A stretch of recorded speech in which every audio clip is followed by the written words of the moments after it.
Hey everybody, welcome to the Adventist Hoops podcast. Today I'm joined by the athletic director and head men's coach for Oakwood University, Simon Jacobs. Simon, welcome to the Adventist Hoops podcast. Thank you, Dustin, for having me. So, Simon, you've been coaching at Oakwood for 15 years now, but your journey at Oakwood started well before that. You played at Oakwood, is that right? That's correct. Back in the early 80s, if you can believe it, I played on, I guess, the original ambassador team. We weren't playing a lot of schools like we're playing now, but we were going to probably churches, conferences, and play their all-star team. So that's how the ambassadors started. It was a recruiting tool for us back then. So kind of a touring group that would go and connect with other communities. And I was going to ask, I assuming there was no conference or anything that we were a part of back then, but so it was kind of a limited schedule compared to what you have to go through now.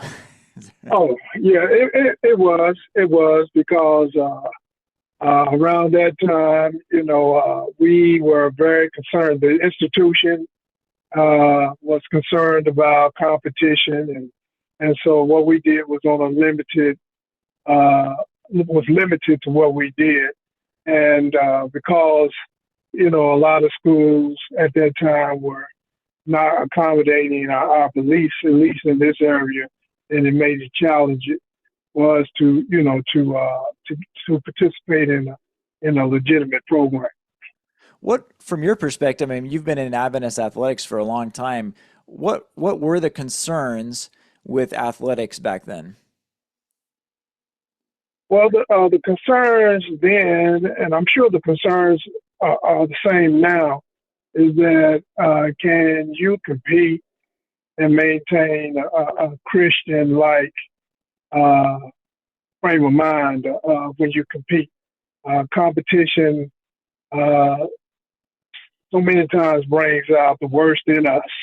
And so there was concern that sports, the competition piece, whether we could do it in the right spirit.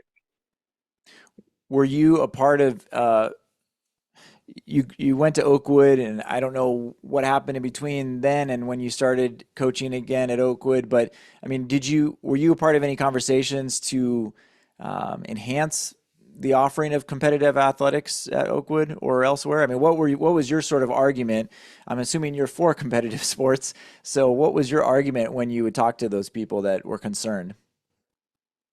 Well, Dustin, my predecessor, Mr. James Roddy, was the gentleman that had that conversation. Prior to me coming to Oakwood, I worked with youth that had committed crime and were on probation. I did that for 20 years. And part of my responsibility was in the recreation area. And I found recreation to be a tool in which I could develop relationships. And it was often, when you compete or when you're playing with youth and they get to unwind and they start sharing with you their story and what's going on. And I always saw athletics as an opportunity to do some positive things. And so I started something with my church. We had a basketball league, and I decided it as an opportunity to incorporate some of the young men that I was working with some of the men of the church. And so we had the league and we had some mentoring at our church. And so we used athletics as an opportunity to get in the doors, and they were involved in some of our church functions. So I saw athletics being used in a productive way. And so fast forward, I was asked to oversee the intramural program at Oakwood after working with that population for 20 years. And at that time, I was asking the Lord what was my next step. and I was looking at doing something in the social work arena. But I got a call asking if I would come to Oakwood and oversee the intramural program. So because that was something I loved to do, I said I agreed at that point to do it. Also, at that time, there was a young man that I had worked with at the boys' club that had gone to Texas A&M, and I suggested that he look at becoming the head coach at the university at that time when the position became available. And he asked me to assist him as an assistant coach. And so that was my introduction into coaching at the university. Well, 8 out of 9 of our Adventist colleges now have competitive sports. Southern Adventist University is the only one that doesn't. And so I think the tide has kind of shifted in the perspective of whether competitive sports is something good for Adventists. I mean, does that ever come up still, or are you pretty much, you haven't heard those, criticisms for quite a while? I heard it. In fact, when the head coaching position became open for the men's program here after serving under Coach McGinnis for a few years. The AD at that time was trying to decide who he was going to bring on in that position. A young man suggested that I be considered for that position. And there was another gentleman that they were looking at in that position also. The question was, who would be best for that position? And the argument in my favor was, well, Coach Jacob is a man of integrity. And when we go out and talk to the parents, we're talking about integrities. So Coach Jacob, if you're looking for somebody to bring that piece into the game, then Coach Jacob is your guy. The other candidate, he said, well, he just knows how to win. And so they decided, I think reluctantly, to yield in my favor because integrity is what we're supposed to be all about. Now, that young man thought he was giving me a compliment, but I felt like he was actually not giving me a compliment because what he was indicating is that if you're going to play with integrity or you're going to play in a Christ-like manner, then that sometimes equates to losing. Mm-hmm. And that was not the way I saw it. I felt that if you embrace the Christian philosophy, it actually equates to winning. The diet is dealt with in the Bible. And in order to excel in the sport, you need to take care of your body. The Bible also advocates not being selfish, but, being concerned about your fellow man. Well, if you want to play team sports and you play for self, then that doesn't equate to winning. And but when you play for each other, that equates to winning. And so in my practices, we basically promoted Christian principles, and I said that if you want to be a champion, then you need to embrace these principles. And in my second year there, we were able to see a championship banner go up on our wall. And then if people thought that was a mistake in 2019, we were able to put another banner up there. So I'm and a championship game along the way there as well. 3 championship games, right? Appearances. Well, 3 championship appearances, correct. One we lost, and we won 2. I was going to ask about that. Like, how do you, as a coach, I've coached varsity, JV, middle school. My son's in middle school right now, so I'm coaching his middle school team. And what advice do you have about how to integrate those values into a season? Because a season is long, it's a grind. The schedule can be hectic. It can be kind of overwhelming just to keep your head above water when you're managing a team and like the culture and the spiritual journey. What are some practical ways that you ensure that those values that you want instilled in the young people that you're in charge of are getting how do you make sure they're not getting missed, if you know what I mean? Well, one of the things that I share with new recruits is that Oakwood is a faith-based institution, and I know there are a lot of institutions that are faith-based, but I share with them that I believe in that, I practice that, and it's not tongue-in-cheek. I'm not. It's not my position to enforce Christianity on them, but I believe that the principles in reference to Christianity correlates to winning basketball. And for me, that has worked. And so therefore, I'm not going to shy away from that. And so to answer your question, before our practices, for 15 minutes, so we'll discuss life. And I may throw out a question, how many of you come from single parent homes? And when they answer that question, then I ask, well, how does it feel to have, dad and mom not in the home? And then, we start asking those questions. And then I use it as an opportunity to share with them biblical characters that that came from dysfunction.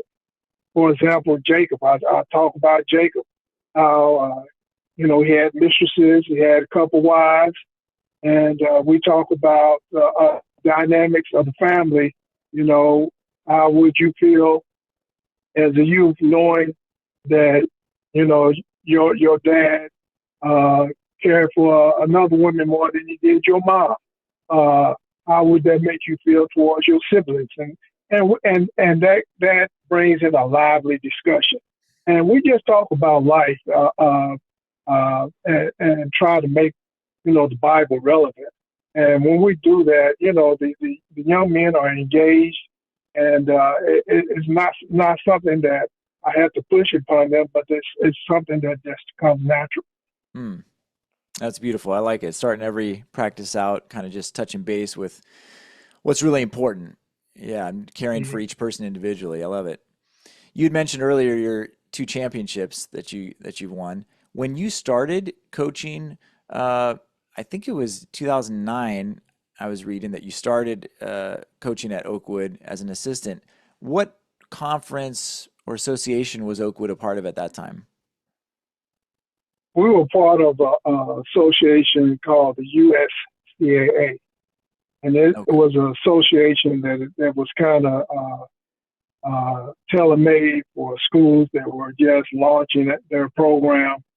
They were responsible for their own scheduling, and based upon that schedule, they will be ranked at the end of the basketball season. Based upon that ranking, will determine if you got an invite competing in the USCAA championship.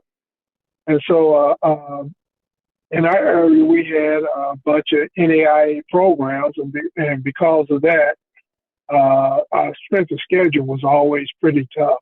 And we had some success in those areas. And so at the end of the school year of the basketball season, we usually were looking at getting an invite to the tournament based upon the success that we had for that season. Earlier this year, maybe it was the end of last year, on Adventist Hoops on Instagram, we posted a video that was kind of the celebration, the parade of the buses arriving back to Oakwood, and the celebration. And I don't actually know which year it was, which championship it was, but what was that experience like for you going to a national tournament like that and returning home champions? Ooh, that's a loaded question. It was a great experience, of course. It was also a humbling experience for me, because I knew that God was responsible for the success that we had during that year, and the athletes knew it also. If you could find a picture with us holding up the banner, you will see everybody's finger pointed upward, because only God can change the heart mindset. And halfway during the season, and I'm not sure which season you're referring to. I don't know if it was the 2016 season or the 2019 season, but it doesn't make a difference because both of those seasons we had challenges. We had challenges with lifestyle habits that were not conducive to championship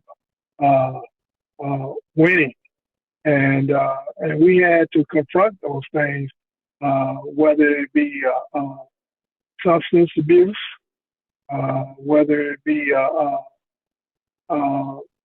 just a lack of discipline.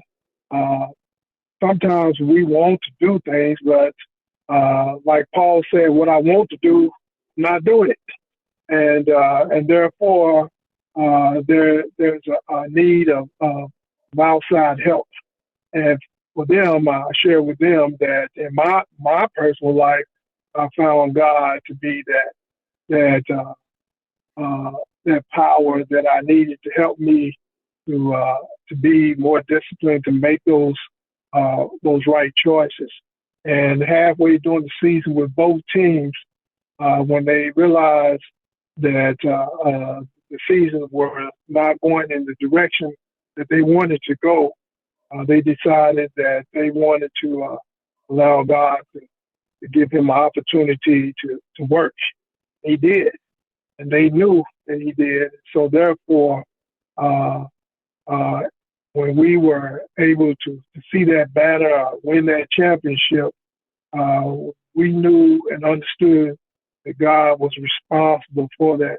So that's why I said it was exciting, but it was humbling because we realized that God really deserved, the praises when it came to the success that we had. It sounds kind of cliche to say it, but it seems like you hear a lot of championship teams, they go through adversity in their championship years.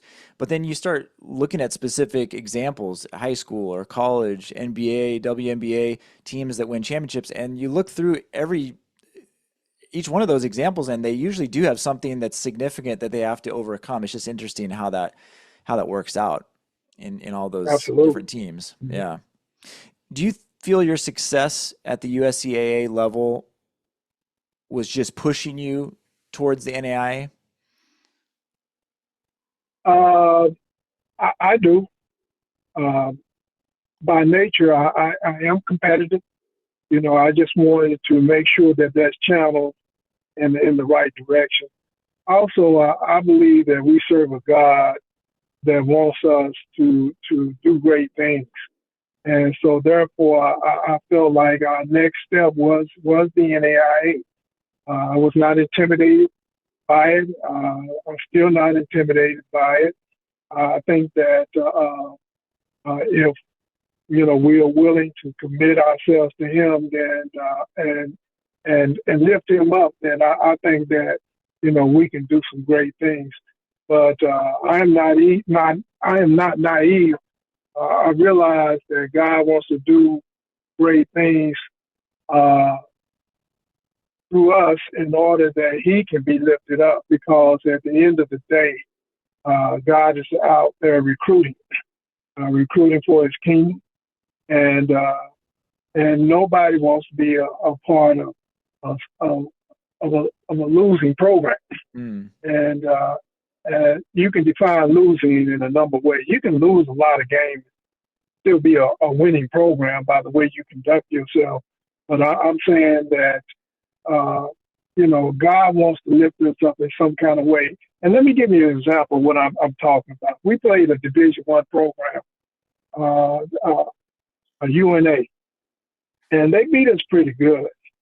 But when I got back and was looking at my email, I had an email from someone that owned a business that shared with us. She wanted to just let me know that she was impressed by one of our athletes. I think the ball went into the audience. It may have hit one of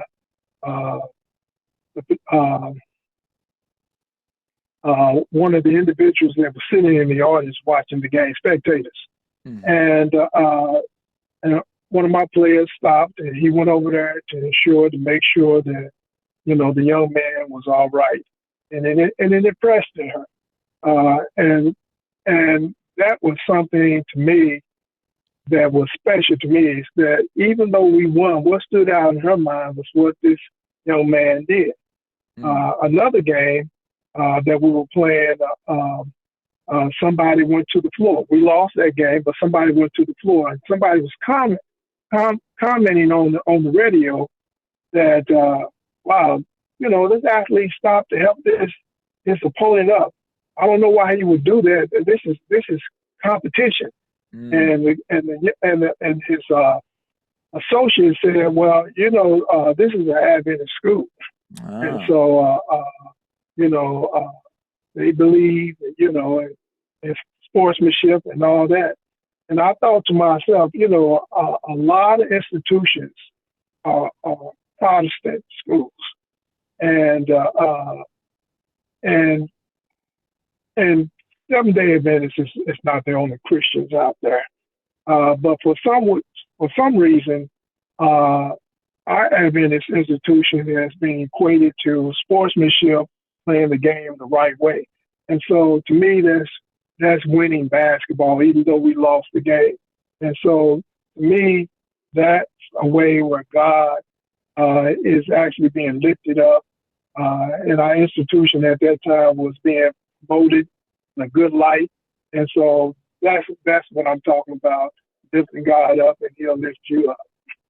It's interesting. A number of our NAIA schools, not even just the NAIA Adventist schools, some of the other schools play NCAA Division I exhibitions every year, and sometimes people kind of ask the question, why are we playing these games to just go get killed? But it is an opportunity to have Seventh-day Adventist Church out in the public sector, to have more exposure, and depending on how we conduct ourselves, it can really reflect positively on our institutions. So absolutely. I gotta ask because I ask each coach that does arrange for one of these Division I NCAA games every year, why do you do it?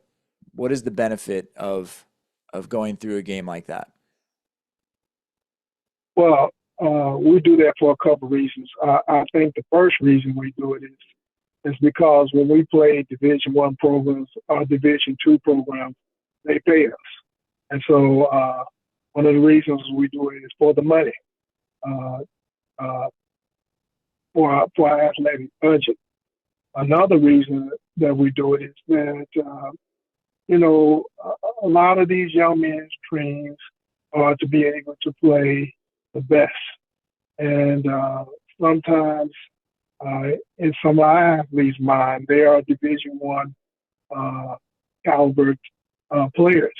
And so sometimes they need to see what a Division I program really looks like. And so sometimes it's a humbling experience for them. They realize, I got some work to do. And at the same time, they can appreciate, you know, what a Division I player looks like. And that is not something that you can go out and say that I can play Division I basketball. So that's another reason, in order for them to get exposed to that. And then when we play teams that are good or better than us, then it prepares us for the regular season. You're not wild all by playing a good team because you play a Division I program. Now, when you start playing your peers, you're ready to compete, and you're not overwhelmed by seeing someone that may be exceptional. Okay, so you're seeing success through the 2010s in USCAA. You transitioned to NAIA, was it 2019? Let's see. We're going to our third year, so I think that 21. No, the 22-23 season was our first season Okay, so as this NAIA past season was member. just your second season. I didn't Correct. realize it was that Correct. recent. So, Yeah. for you, what was the biggest difference that you noticed in going from USCAA to NAIA? Well, in the USCAA, when we had put our schedule together, we played against other USCAA opponents, and sometimes those opponents were not all that good. But when we played NAIA opponents, then we knew that we had to prepare for them. And we were probably about 50-50 with them. One half of the games we played with them. But now that we have a strictly NAIA program, every time we hit that floor, those games are competitive. And so that is one of the differences that we see with that. Also, most of the schools now, NAIA programs, have Division I talent on those programs due to the transfer portal. Mm-hmm.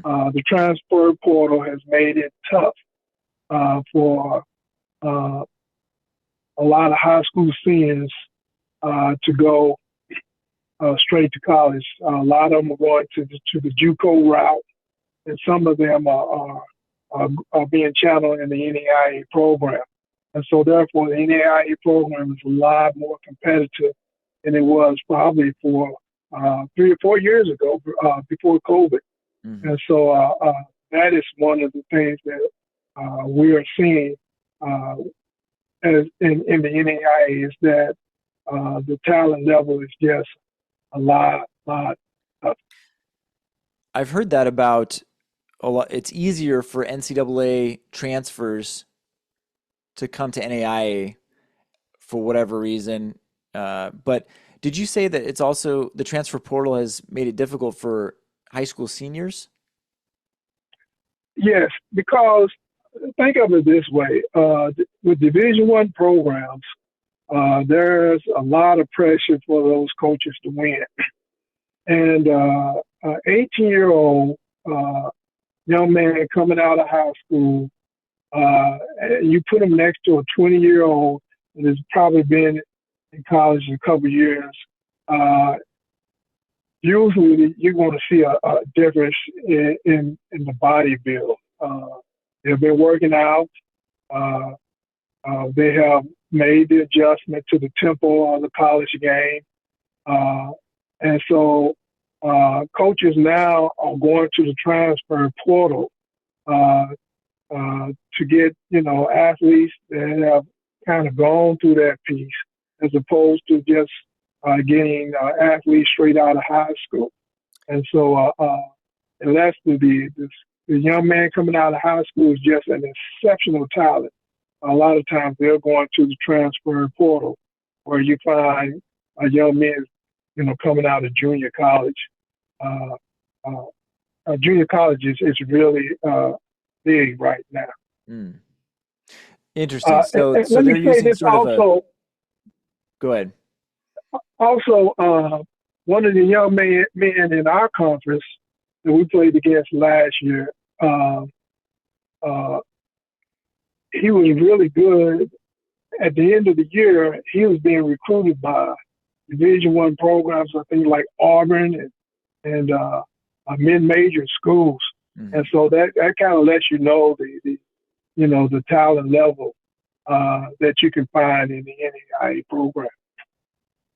Interesting. So schools are kind of moving towards a, if you want to put it in professional terms, kind of free agency and being able to like pluck a experienced player up instead of having to develop a freshman that might take a couple years to see the floor. Interesting.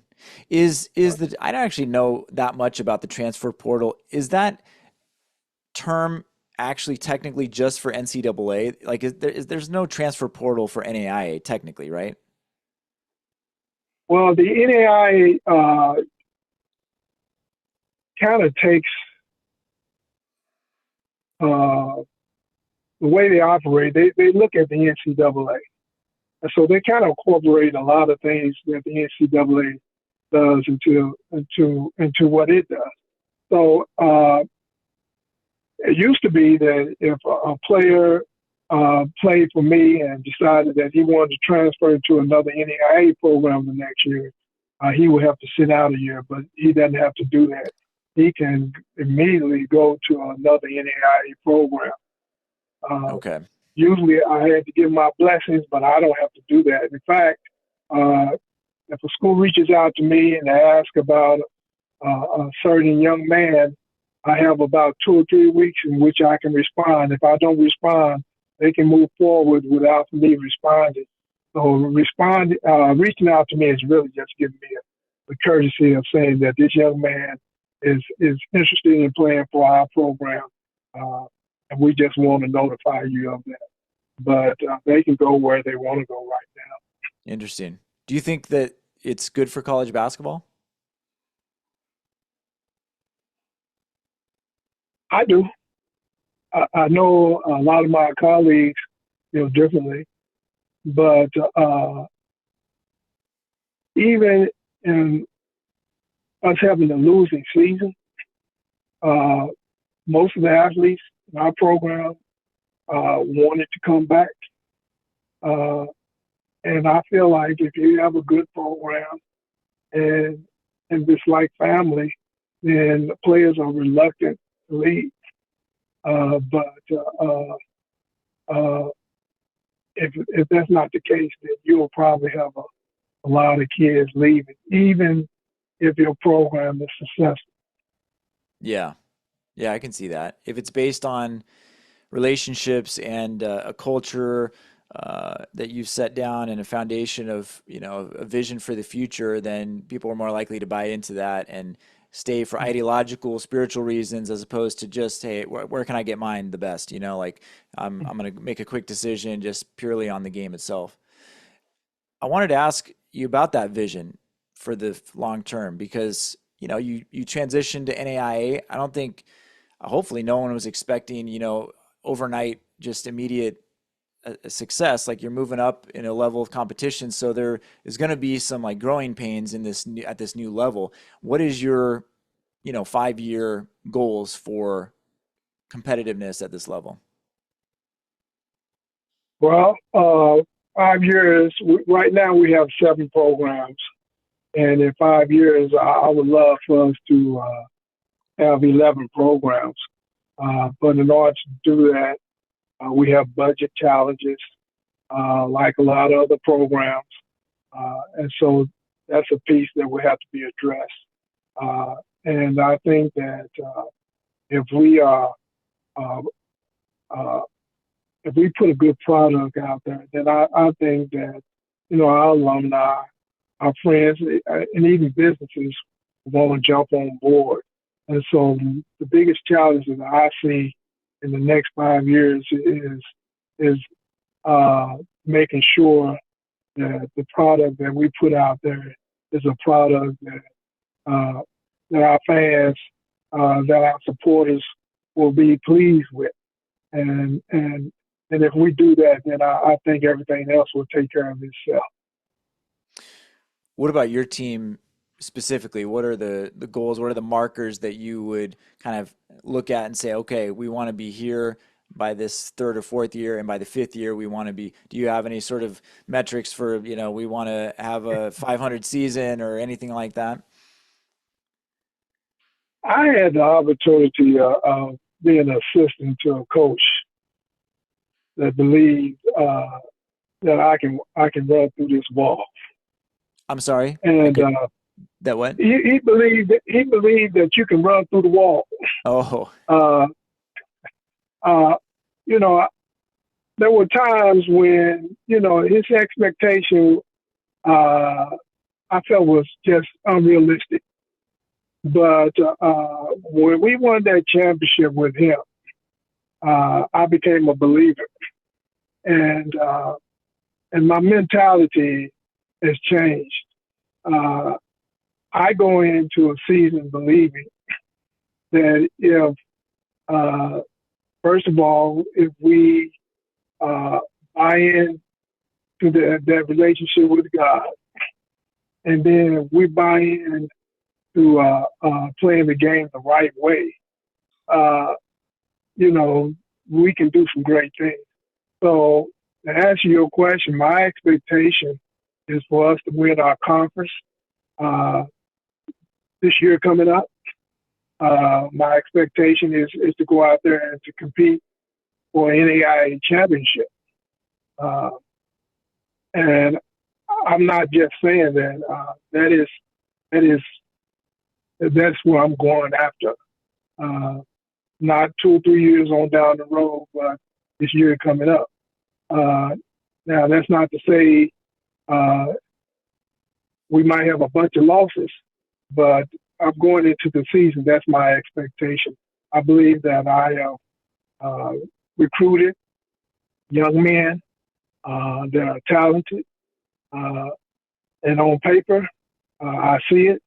But on paper is exactly what it is on paper.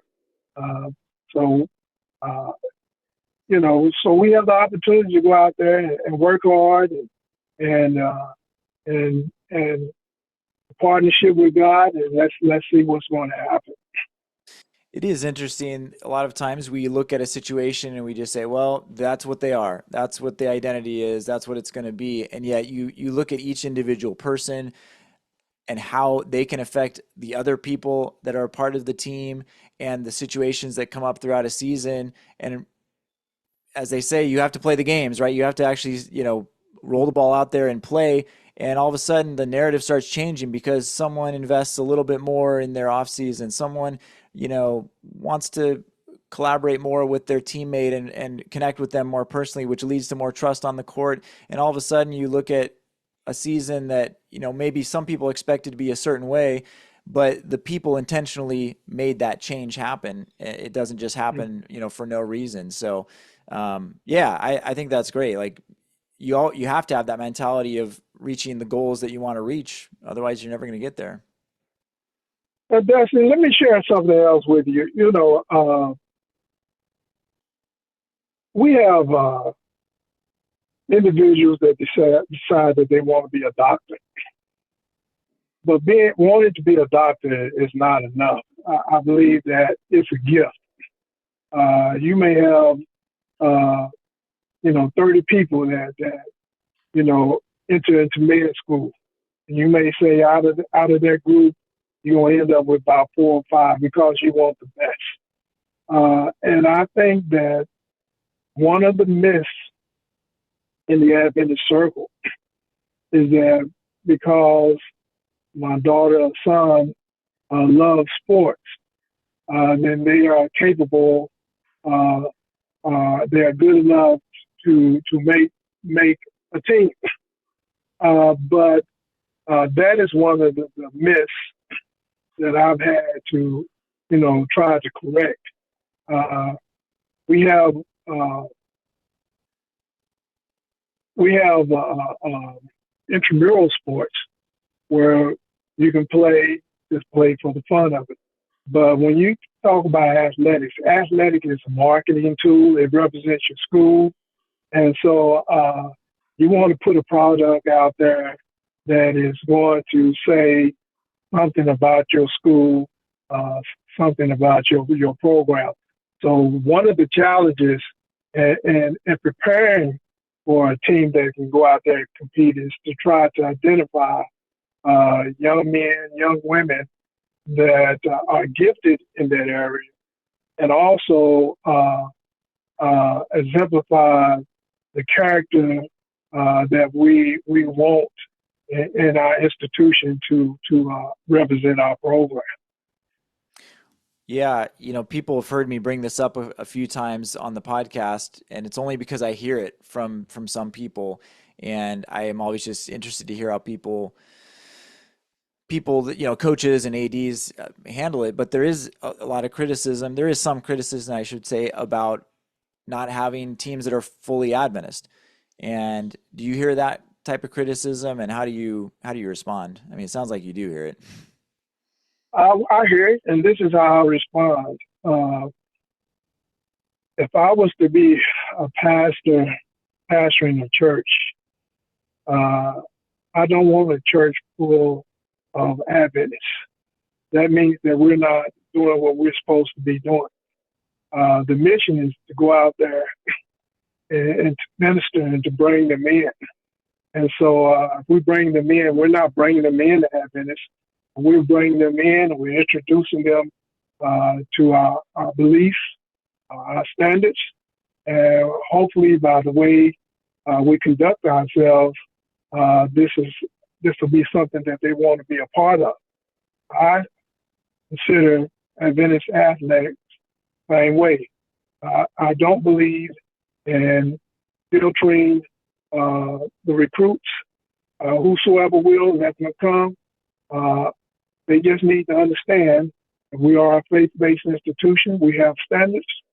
And if they're willing to come and adhere to those standards, then they're invited, they are welcome into our institution. I was sharing with someone that I get a lot of emails referring different individuals program, and I'll open up those emails and I don't consider whether they're Adventist or not. I look at them and I want to know how they're doing in school and how they look in their particular sports. There have been a couple of young men that I inquired about them, and the coaches have told me that, well, this young man, I think that he's a Division II or Division I athlete. And I said, well, why Oakwood? We're in the NAIA program. He said, well, coach, this man, he said, you are a Seventh-day Adventist? He said, yes. He said, well, this young man's a Seventh-day Adventist. He won't play on Friday night. So I think your program is the program for him. Well, if I had been looking for just Seventh-day Adventists, then I probably would not have inquired about that young man because that's not what popped up. But when I inquired, I found out that he was a Seventh-day Adventist. And there have been a couple young men that I have inquired about and found out that they were Adventists. And so sometimes athletics means you're going out there and saving your own. Yeah. Yeah. Well, it is interesting to think about because people kind of have a certain view of it. I don't want to say narrow view, but it seems like a lot of people that haven't thought a lot about it are saying like, well, does this take opportunities away from Adventist kids to play at a high level? And I guess like you said, I mean, there's intramurals, there's city leagues that people could be a part of. But at some point, there has to be a certain level of skill and talent to be able to compete at the level that the school is offering. So, but I like your analogy of the church. That's good. Um, how you talked about some of your recruiting process. How has recruiting changed since you first started? Well, when I first started, there were a lot of athletes from our churches that were inquiring about playing for our program. But now we're broadening the base in which we recruit. For example, I'll go to to a junior college game and look at some of the athletes and may inquire about a 6'8", 6'9" kid because you don't have them all over the place. So recruiting for us in that sense has changed. I think we're probably not just looking for students that say that they want to enroll into our program. We're actually going out there and, we're letting people know about our program and ask them if they're interested. So that's probably the biggest way that our recruiting has changed since joining the NAIA. I want to ask you about one of your seniors from this past season. You'll have to make sure I'm pronouncing his name correctly. Judalin, how do you say his last name? Julian Prophet. Just Prophet. Okay. Talk about his athleticism and length and what he brought for your team this year. Led the nation, let me make sure I get this right, led the nation for NAIA in blocks. Is that right? Correct. We're not talking about the conference. He led the entire nation in blocks. Pretty amazing. Yes. Julian Prophet is I don't know if you can recognize, I kind of just set up on that one smile because I wish I could have 100 Julian Prophets. Julian maintained a 3.9 GPA throughout his tenure in our program, and he's arguably our best athlete. Julian, when he first came, he was athletic, but he did not realize the upside that he had. He was reluctant to shoot, and I put him on the shooting gun, and I became aware that he could shoot the ball. Now he had to be confident that he could do it in the game. So each year I could see his confidence building more and more. When he first started for our program, there would be individuals that would attack the goal, and he would not even attempt to block the shot.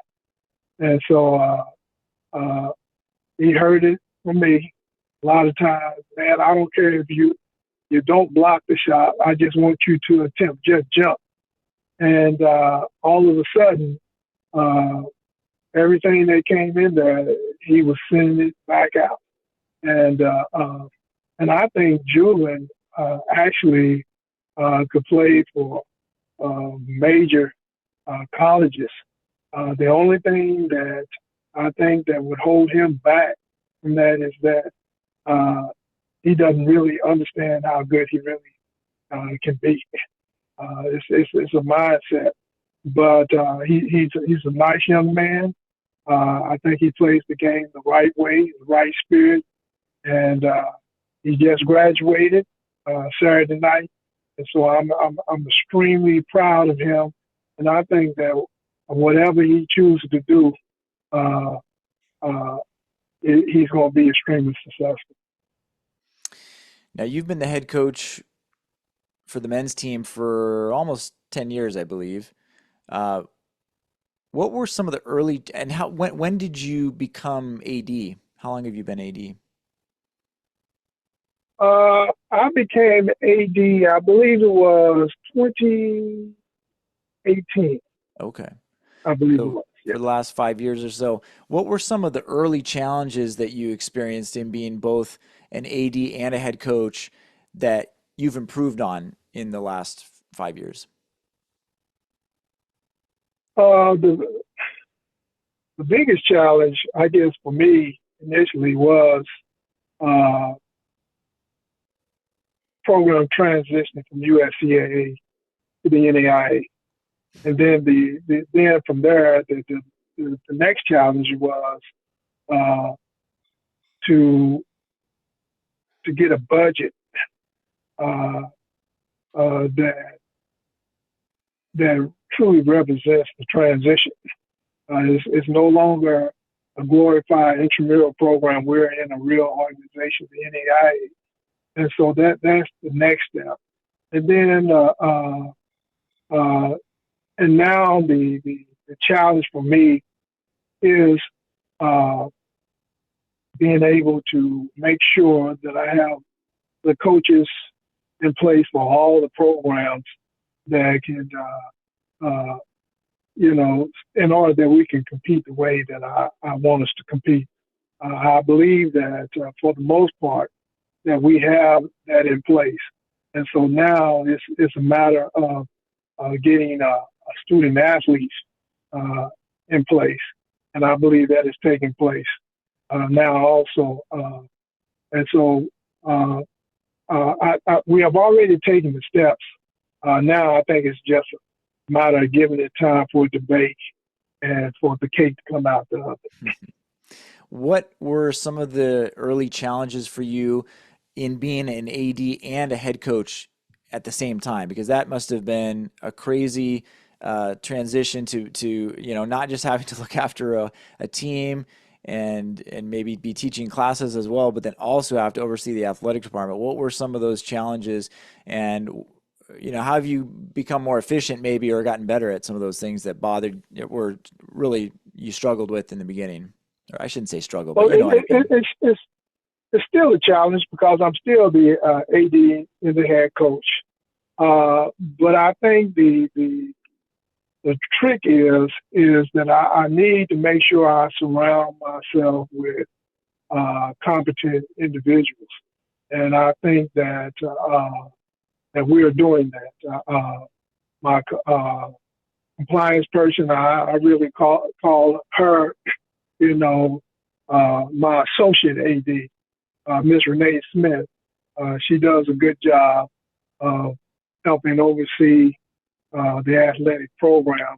Then I have another gentleman, Vashon Williams, who assists in the day-to-day operation. And so I think that the trick is really to surround myself with individuals that may be more talented, if I can say, more qualified than myself. And I'm not intimidated by that. And I think that if I can continue to do that, then I'll be okay. Just a couple more questions for you here. You guys play Washington Adventist University every year. What for you has been that experience in kind of having a long-term relationship with another Adventist school and being able to play them every year? Well, when we first played them, it was probably adversarial. It was very, very competitive. Both teams wanted to win. And I can't say that we played it in the right spirit. But over time, I think that has changed. The AD and I have a good relationship. I believe that he's a Christian young man. And I think that both of us understand the importance of God first. And so I think that I would like to think that the relationship between Washington Adventist and Oakwood is a good relationship. Our athletes have a lot of friends that attend Washington Adventist and vice versa. And so outside of the game, they mingle with each other and they get along with each other. So I like to think that right now we're in a good place. That's great. Well, it's a fun game to watch, and I assume you guys will be playing again this year in the fall. Absolutely, they will come here and we will go there. All right. Very good. Well, hey, Coach, I know you got to run, and I really appreciate your time. It's been great to get to talk to you and let people know kind of who you are and what's going on at Oakwood. Last question for you I have is just, what does basketball mean to you? Woo. Basketball is that's a tough question. It means a lot. I grew up in Louisville, Kentucky, and so Louisville is a basketball state. And from early age. I was introduced to the game, so it's a stress reliever. Uh, um, I'm a diehard Louisville Cardinal fan, so I'm a fan of the game. I still play it. I still love to get out there and shoot basketball. So for me, it's a way of exercise. And then more recently, it's a tool for object lesson for life. It's just so many lessons that you can learn in the game of basketball, specifically sports in general, just a lesson of life. So it just means a lot to me, and I'm thankful that I have the opportunity to play it and to be around it, and hopefully transition to the place where it's healthy for me as opposed to being something that, I just make it more than it should be. Beautiful. Well, hey, Coach, really appreciate it. Best of luck as you guys are, recruiting through the off season here and into this next school year, and we'll be rooting for you. Thanks again. Thank you so much for having me. Appreciate it.